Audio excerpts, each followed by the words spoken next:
Okay, this is just to show even more proof of my theory. I've got my microwave transformer hooked into the wall out of the 6-way, running AC, north-south, back and forth. Then it comes out of those two wires into the bridge rectifier, which I showed you before, which makes it only come either side of the AC that's pushing out comes out the red wire. Either one of them that's pulling in comes in the black wire.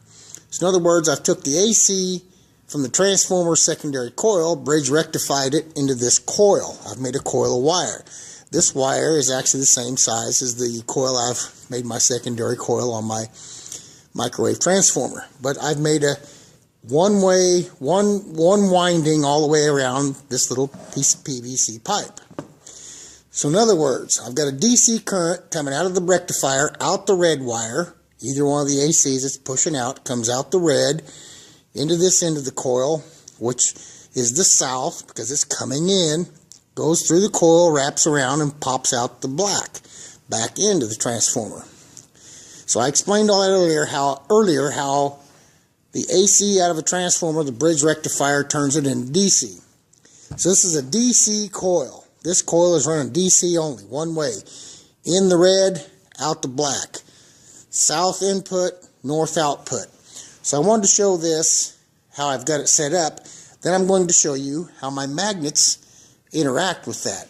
So here's the same magnets I showed in my earlier videos. The big side is south, which is white, because the compass wants to point north. And the little side is north. It's red. South, north. So next I'm going to show you how this little string of magnets, neodymium magnets, interacts with the electromagnetic field created by an electric current. Okay, my first setup is I have the north end of the magnet near the north end of my electromagnetic field when I turn it on. What I want you to see is north to north will repel. I'm going to turn it on, and so you notice the north end pushed away, and especially in the direction that the north of this was moving. Now when I put the south to the south side, I'm going to get the same response. Well, it pushed that away because the magnet's way more with the south on this end. It don't spin, it just pushed it away, but you saw that. I'll do it again just so you can see that they separate, they repel.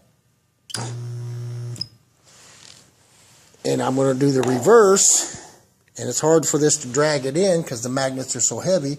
I'm putting north to south on this side, and it'll pull together.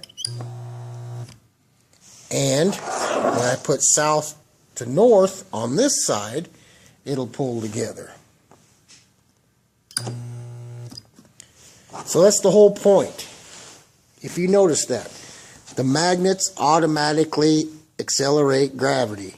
They're doing it right here by themselves. Nobody's touching them. Nobody's doing anything to them. They're not radioactive. They just do it. And that's accelerating gravity because it's got to go through it one way. And when it goes in the south to the north to fill them atoms, to fulfill the atom's strong force needs, the north is diverted around to go in the south. That's what creates the acceleration of the magnetic field. When we run current through a wire, we're creating that same situation, but we're forcing it to happen through something that doesn't want it to happen. But it's still there. The magnetic field's there, like I explained before. But I just want to make sure you understand. It's all accelerated gravity. There's no positive and negative ions and all that crap. It's just accelerated gravity. It's either accelerating or it's slowing down. So north to north, repel. South to south, repel. North to south, attract. And south to north, attract. So this acts just like a magnet when I force the magnetic field there. It's accelerated gravity. There is no positive and negative. Positive is acceleration. Negative is deceleration. That's all it is. Thanks for watching.